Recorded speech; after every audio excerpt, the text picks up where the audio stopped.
All right, we're cutting across live now to the Prime Minister. He's currently speaking to civil और तय यही services हुआ था professionals. कि प्रति वर्ष इस विशेष आयोजन आरंभ के लिए यहीं सरदार पटेल का जो स्टैच्यू है, मां नर्मदा का तट है, वहीं पर हम मिलेंगे और साथ रह करके हम सब चिंतन मनन करेंगे और प्रारंभिक अवस्था में ही हम अपने विचारों को एक शेप देने का प्रयास करेंगे। लेकिन कोरोना की वजह से इस बार ये संभव नहीं हो पाया है। इस बार आप सब मसूरी में हैं, वर्चुअल तरीके से जुड़े हुए हैं। इस व्यवस्था से जुड़े सभी लोगों से मेरा आग्रह है कि जैसे ही कोरोना का प्रभाव और कम हो, मैं सभी अधिकारियों से भी कह करके रखता हूं कि आप जरूर सभी एक साथ एक छोटा सा कैंप यहीं सरदार पटेल की इस भव्य प्रतिमा के सानिध्य में लगाइए, कुछ समय यहां बिताइए और भारत के इस अनोखे शहर को, यानी एक टूरिस्ट डेस्टिनेशन कैसे डेवलप हो रहा है, उसको भी आप जरूर अनुभव करें। साथियों, एक साल पहले जो स्थितियां थी, आज जो स्थितियां हैं, उसमें बहुत बड़ा फर्क है। मुझे विश्वास है कि संकट के इस समय में देश ने जिस तरह काम किया, देश की व्यवस्थाओं ने जिस तरह काम किया, उससे आपने भी बहुत कुछ सीखा होगा। अगर आपने सिर्फ देखा नहीं होगा, ऑब्जर्व किया होगा, तो आपको भी बहुत कुछ आत्मसात करने जैसा लगा होगा। कोरोना से लड़ाई के लिए अनेकों ऐसी चीजें जिनके लिए देश दूसरों पर निर्भर था, आज भारत उनमें से कई को निर्यात करने की स्थिति में आ गया है। संकल्प से सिद्धि का यह बहुत ही शानदार उदाहरण है। साथियों, आज भारत की विकास यात्रा के जिस महत्वपूर्ण कालखंड में आप हैं, जिस समय आप सिविल सेवा में आए हैं, वो बहुत विशेष है। आपका बैच जब काम करना शुरू करेगा, जब आप सही मायने में फील्ड में जाना शुरू करेंगे, तो आप वो समय होगा जब भारत अपनी स्वतंत्रता के 75 वर्ष में होगा। ये बड़ा माइलस्टोन है, यानी आपकी इस व्यवस्था में प्रवेश और भारत का 75वां आजादी का पर्व। और साथियों, आप ही वो ऑफिसर्स हैं, इस बात को मेरी भूलना मत। आज हो सके तो रूम में जाकर के डायरी में लिख दीजिए। साथियों, आप ही वो ऑफिसर्स हैं जो उस समय में भी देश सेवा में होंगे, अपने कैरियर के, अपने जीवन के महत्वपूर्ण पड़ाव में होंगे, जब भारत अपनी स्वतंत्रता के 100 वर्ष मनाएगा। आजादी के 75 वर्ष से 100 वर्ष के बीच के ये 25 साल भारत के लिए बहुत ज्यादा अहम है। और आप वो भाग्यशाली पीढ़ी हो, आप वो लोग हैं जो इन 25 वर्षों में सबसे अहम प्रशासनिक व्यवस्थाओं का हिस्सा होंगे। अगले 25 वर्षों में देश की रक्षा, सुरक्षा, गरीबों का कल्याण, किसानों का कल्याण, महिलाओं, नौजवानों का हित, वैश्विक स्तर पर भारत का एक उचित स्थान, बहुत बड़ा दायित्व आप लोगों पर है। हम में से अनेकों लोग तब आपके बीच नहीं होंगे, लेकिन आप रहेंगे, आपके संकल्प रहेंगे, आपके संकल्पों की सिद्धि रहेगी। और इसलिए आज के इस पावन दिन आपको अपने से बहुत सारे वायदे करने हैं। मुझे नहीं, खुद से वो वायदे जिनके साक्षी सिर्फ और सिर्फ आप होंगे, आपकी आत्मा होगी। मेरा आपसे आग्रह है कि आज की रात सोने से पहले खुद को आधा घंटा जरूर दीजिएगा। मन में जो चल रहा है, जो अपने कर्तव्य, अपने दायित्व, अपने प्रण के बारे में आप सोच रहे हैं, वो लिख करके रख लीजिएगा। साथियों, जिस कागज पर आप अपने संकल्प लिखेंगे, जिस कागज पर आप अपने सपनों को शब्द दे देंगे, कागज का वो टुकड़ा सिर्फ कागज का नहीं होगा, आपके दिल का एक टुकड़ा होगा।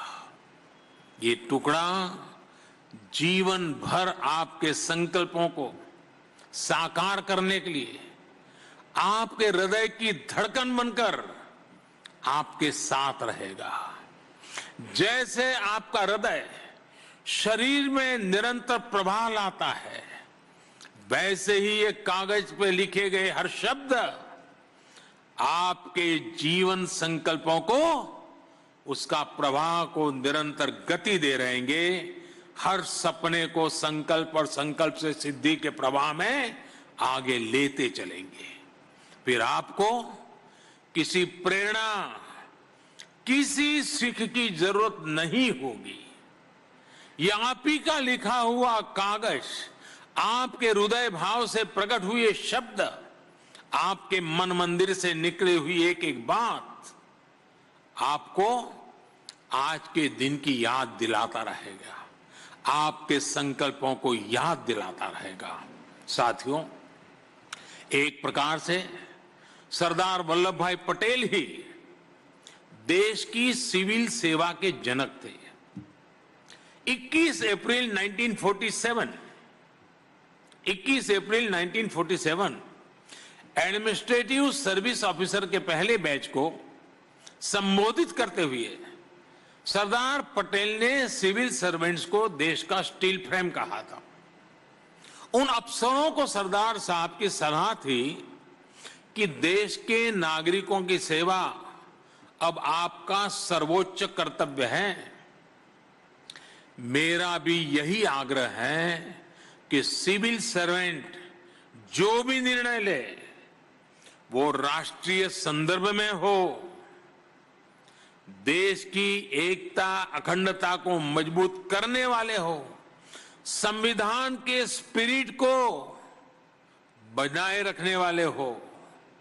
आपका क्षेत्र भले ही छोटा हो, आप जिस विभाग को संभालें उसका दायरा भले ही कम हो, लेकिन फैसलों में हमेशा देश का हित, लोगों का हित होना चाहिए। एक नेशनल पर्सपेक्टिव होना चाहिए। साथियों, स्टील फ्रेम का काम सिर्फ आधार देना, सिर्फ चली आ रही व्यवस्थाओं को संभालना ही नहीं होता है। स्टील फ्रेम का काम देश को यह एहसास दिलाना भी होता है कि बड़े से बड़ा संकट हो या फिर बड़े से बड़े बदलाव, आप एक ताकत बनकर देश को आगे बढ़ाने में अपना दायित्व निभाएंगे। आप एक फैसिलिटेटर की तरह सफलतापूर्वक अपने दायित्वों को पूरा करेंगे। फील्ड में जाने के बाद, तरह तरह के लोगों से गिरने के बाद, आपको अपनी इस भूमिका को निरंतर स्मरण रखना है। भूलने की गलती कभी मत करना। आपको यह भी याद रखना है कि फ्रेम कोई भी हो, गाड़ी का, चश्मे का या किसी तस्वीर का, जब वो एकजुट रहता है तभी सार्थक हो पाता है। आप जिस स्टील फ्रेम का प्रतिनिधित्व कर रहे हैं उसका भी ज्यादा प्रभाव तभी होगा जब आप टीम में रहेंगे, टीम की तरह काम करेंगे। आगे जाकर आपको पूरे पूरे जिले संभालने हैं, अलग अलग विभागों का नेतृत्व करना है। भविष्य में आप ऐसे फैसले भी लेंगे जिनका प्रभाव पूरे राज्य पर होगा, पूरे देश में होगा। उस समय आपकी ये टीम भावना आपके और ज्यादा काम आने वाली है, जब आप अपने व्यक्तिगत संकल्पों के साथ देश हित के बृहद लक्ष्य को जोड़ लेंगे। भले ही किसी भी सर्विस के हों, एक टीम की तरह पूरी ताकत लगा देंगे तो आप भी सफल होंगे। और मैं विश्वास से कहता हूं, देश भी कभी विफल नहीं होगा। साथियों, सरदार पटेल ने एक भारत श्रेष्ठ भारत का सपना देखा था। उनका ये सपना आत्मनिर्भर भारत से जुड़ा हुआ था।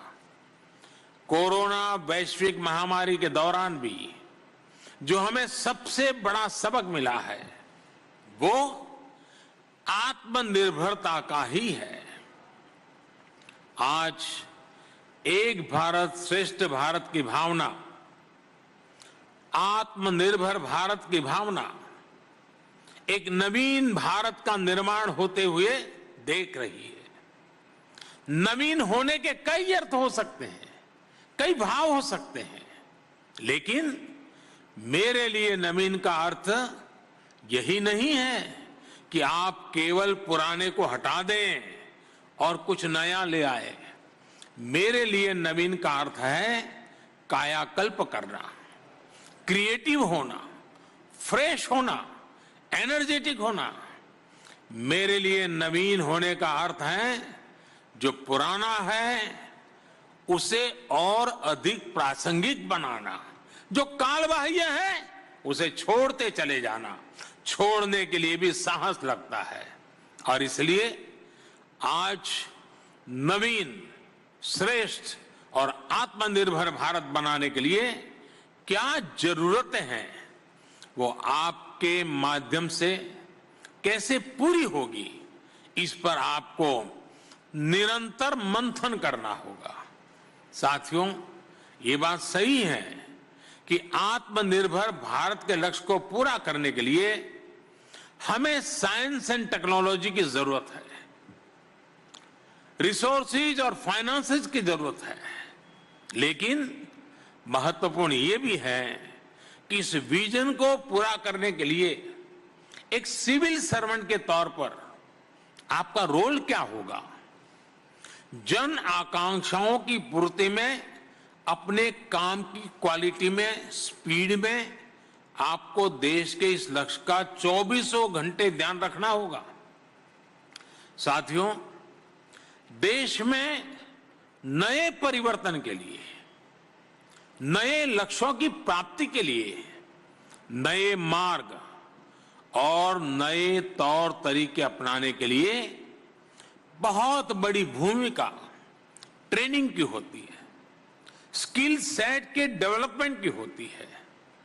पहले के समय इस पर बहुत जोर नहीं रहता था। ट्रेनिंग में आधुनिक अप्रोच कैसे आए, इस बारे में बहुत सोचा नहीं गया। लेकिन अब देश में ह्यूमन रिसोर्स की सही और आधुनिक ट्रेनिंग पर भी बहुत जोर दिया जा रहा है। आपने खुद भी देखा है कि कैसे बीते 2-3 वर्षों में ही सिविल सर्वेंट्स की ट्रेनिंग का स्वरूप बहुत बदल गया है। ये आरंभ सिर्फ आरंभ नहीं है, एक प्रतीक भी है और एक नई परंपरा भी है। ऐसे ही सरकार ने कुछ दिन पहले एक और अभियान शुरू किया है, मिशन कर्मयोगी। मिशन कर्मयोगी कैपेसिटी बिल्डिंग की दिशा में अपनी तरह का एक नया प्रयोग है। इस मिशन के जरिए सरकारी कर्मचारियों को उनकी सोच, अप्रोच को आधुनिक बनाना है, उनका स्किल सेट सुधारना है, उन्हें कर्मयोगी बनने का अवसर देना है। साथियों, गीता में भगवान कृष्ण ने कहा है, यज्ञ अर्थात कर्मणः अन्यत्र लोकः अयम कर्म बंधनः। अर्थात यज्ञ यानी सेवा के अलावा स्वार्थ के लिए किए गए काम कर्तव्य नहीं होते, वो उल्टा हमें ही बांधने वाला काम होता है। कर्म वही है जो एक बड़े विजन के साथ किया जाए, एक बड़े लक्ष्य के लिए किया जाए। इसी कर्म का कर्मयोगी हम सबको बनना है। मुझे भी बनना है, आपको भी बनना है, हम सबको बनना है। साथियों, आप सभी जिस बड़े और लंबे सफर पर निकल रहे हैं, उसमें रूल्स का बहुत योगदान है, लेकिन इसके साथ ही आपको रोल पर भी बहुत ज्यादा फोकस करना है। रूल एंड रोल, लगातार संघर्ष चलेगा, लगातार तनाव आएगा। रूल्स का अपना महत्व है, रोल की अपनी महत्वपूर्ण जिम्मेवारी है। इन दोनों का बैलेंस, यही तो आपके लिए टाइट रोप पर चलने वाला खेल है। बीते कुछ समय से सरकार ने भी रोल बेस्ड अप्रोच पर काफी जोर दिया है। इसके नतीजे भी दिखाई दे रहे हैं। पहला, सिविल सर्विसेज में कैपेसिटी और कॉम्पिटेंसी, उसके क्रिएशन के लिए नया आर्किटेक्चर खड़ा हुआ है। दूसरा, सीखने के तौर तरीके डेमोक्रेटाइज हुए हैं। और तीसरा, हर ऑफिसर के लिए उसकी क्षमता और अपेक्षा के हिसाब से उसका दायित्व भी तय हो रहा है। इस अप्रोच के साथ काम करने के पीछे सोच ये है कि जब आप हर रोल में अपनी भूमिका अच्छे से निभाएंगे तो आप अपनी ओवरऑल लाइफ में भी सकारात्मक रहेंगे। यही सकारात्मकता आपकी सफलता के रास्ते खोलेगी, आपको एक कर्मयोगी के रूप में जीवन के संतोष का बहुत बड़ा कारण बनेगी। साथियों, कहा जाता है कि लाइफ एक डायनेमिक सिचुएशन है। गवर्नेंस भी तो एक डायनेमिक फिनोमेनन है। इसलिए हम रिस्पॉन्सिव गवर्नमेंट की बात करते हैं। एक सिविल सर्वेंट के लिए सबसे पहले जरूरी है कि आप देश के सामान्य मानवी से निरंतर जुड़े रहें। जब आप लोग से जुड़ेंगे तो लोकतंत्र में काम करना और आसान हो जाएगा। आप लोग फाउंडेशन ट्रेनिंग और प्रोफेशनल ट्रेनिंग पूरी होने के बाद फील्ड ट्रेनिंग के लिए जाएंगे। मेरी फिर आपको सलाह होगी, आप फील्ड में लोगों से जुड़िए, कट ऑफ मत रहिए, दिमाग में कभी बाबू मत आने दीजिए। आप जिस धरती से निकले हो, जिस परिवार समाज से निकले हो, उसको कभी भूलिए मत। समाज से जुड़ते चलिए, जुड़ते चलिए, जुड़ते चलिए। एक प्रकार से समाज जीवन में विलीन हो जाइए। समाज आपकी शक्ति का सहारा बन जाएगा। आपके दो हाथ सहस्त्र बाहु बन जाएंगे। ये सहस्त्र बाहु जनशक्ति होती है। उन्हें समझने की, उनसे सीखने की कोशिश अवश्य करिएगा। मैं अक्सर कहता हूं, सरकार शीर्ष से नहीं चलती है। नीतियां जिस जनता के लिए हैं, उनका समावेश बहुत जरूरी है। जनता केवल सरकार की नीतियों की, प्रोग्राम्स की रिसीवर नहीं है। जनता जनार्दन ही असली ड्राइविंग फोर्स है। इसलिए हमें गवर्नमेंट से गवर्नेंस की तरफ बढ़ने की जरूरत है। साथियों, इस एकेडमी से निकलकर जब आप आगे बढ़ेंगे तो आपके सामने दो रास्ते होंगे। एक रास्ता आसानी का, सुविधाओं का, नेम एंड फेम का रास्ता होगा। एक रास्ता होगा जहां चुनौतियां होगी, कठिनाइयां होगी, संघर्ष होगा, समस्याएं होगी। लेकिन मैं अपने अनुभव से मैं आज आपसे एक बात कहना चाहता हूं। आपको असली कठिनाई तभी होगी जब आप आसान रास्ते पकड़ेंगे। आपने देखा होगा, जो सड़क सीधी होती है, कोई मोड़ नहीं होते हैं, वहां सबसे ज्यादा अकस्मात होते हैं। लेकिन जो टेढ़ी मेढ़ी मोड़ वाली सड़क होती है, वहां ड्राइवर बड़ा कॉन्शियस होता है, वहां अकस्मात कम होते हैं। और इसलिए सीधा सरल रास्ता कभी न कभी बहुत बड़ा कठिन बन जाता है। राष्ट्र निर्माण के, आत्मनिर्भर भारत के जिस बड़े लक्ष्य की ओर आप कदम बढ़ा रहे हैं, उसमें आसान रास्ते मिले ये जरूरी नहीं है। अरे मन में उसकी कामना भी नहीं करनी चाहिए। इसलिए जब आप हर चुनौती का समाधान करते हुए आगे बढ़ेंगे, लोगों की ईज ऑफ लिविंग को बढ़ाने के लिए निरंतर काम करेंगे, तो इसका लाभ सिर्फ आपको ही नहीं, पूरे देश को मिलेगा। और आप ही के नजरों के सामने आजादी के 75 साल से आजादी के 100 साल की यात्रा फलते फूलते हिंदुस्तान को देखने का कालखंड होगा। आज देश जिस मोड़ में काम कर रहा है, उसमें आप सभी ब्यूरोक्रेट्स की भूमिका मिनिमम गवर्नमेंट, मैक्सिमम गवर्नेंस की ही है। आपको यह सुनिश्चित करना है कि नागरिकों के जीवन में आपका दखल कैसे कम हो, सामान्य मानवीय का सशक्तिकरण कैसे हो। हमारे यहां उपनिषद में कहा गया है, न तत् द्वितीयम अस्ति, न तत् द्वितीयम अस्ति, अर्थात कोई दूसरा नहीं है, कोई मुझसे अलग नहीं है। जो भी काम करिए, जिस किसी के लिए भी करिए, अपना समझकर करिए। और मैं अपने अनुभव से ही कहूंगा कि जब आप अपने विभाग को, सामान्य जनों को अपना परिवार समझकर काम करेंगे, तो आपको कभी थकान नहीं होगी। हमेशा आप नई ऊर्जा से भरे रहेंगे। साथियों, फील्ड पोस्टिंग के दौरान हम ये भी देखते हैं कि अफसरों की पहचान इस बात से बनती है कि वो एक्स्ट्रा क्या कर रहा है, जो चलता रहता है उसमें अलग क्या कर रहा है।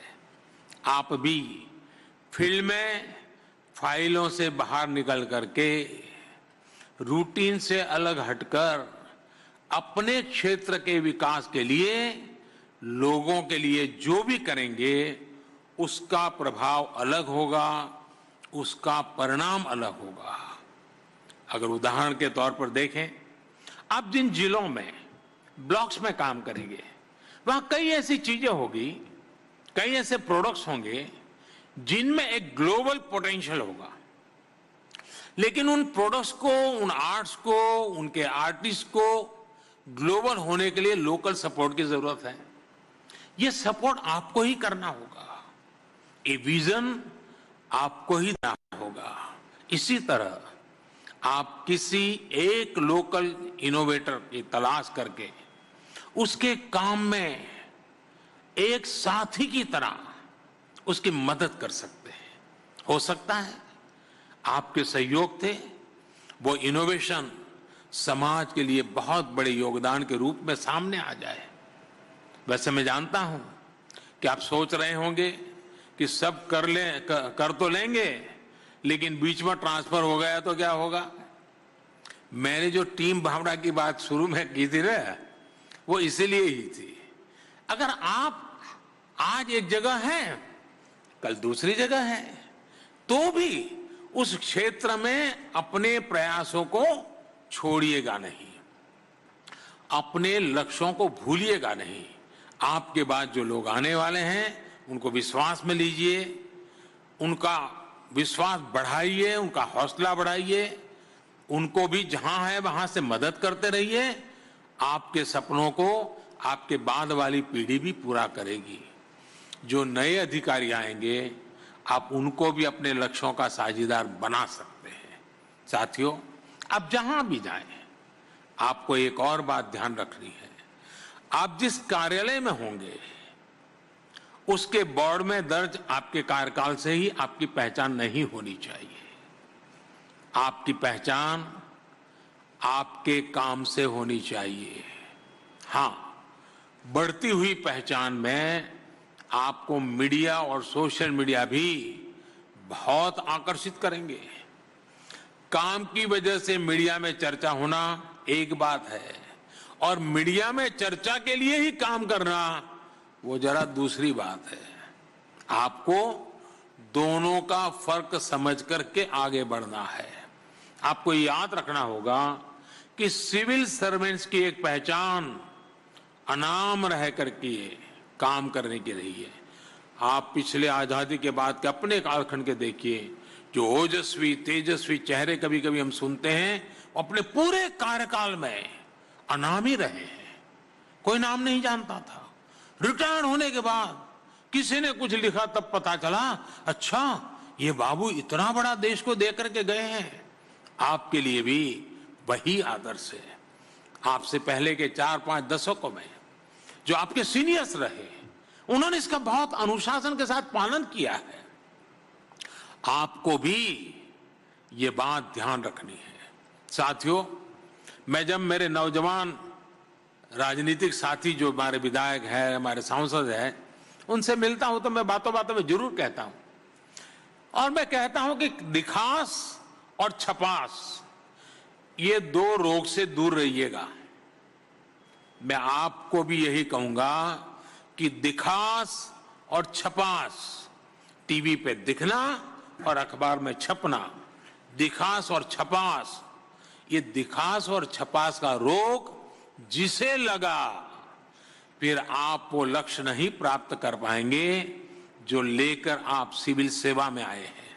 साथियों, मुझे भरोसा है आप सब अपनी सेवा से, अपने समर्पण से देश की विकास यात्रा में देश को आत्मनिर्भर बनाने में बहुत बड़ा योगदान देंगे।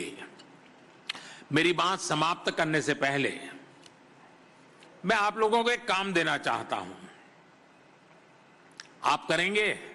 सब हाथ ऊपर करें तो मैं मानूंगा कि आप करेंगे। सबके सबके हाथ ऊपर होंगे क्या? करेंगे? अच्छा, सुन लीजिए। आपको भी वोकल फॉर लोकल अच्छा लगता होगा सुनना, लगता है ना?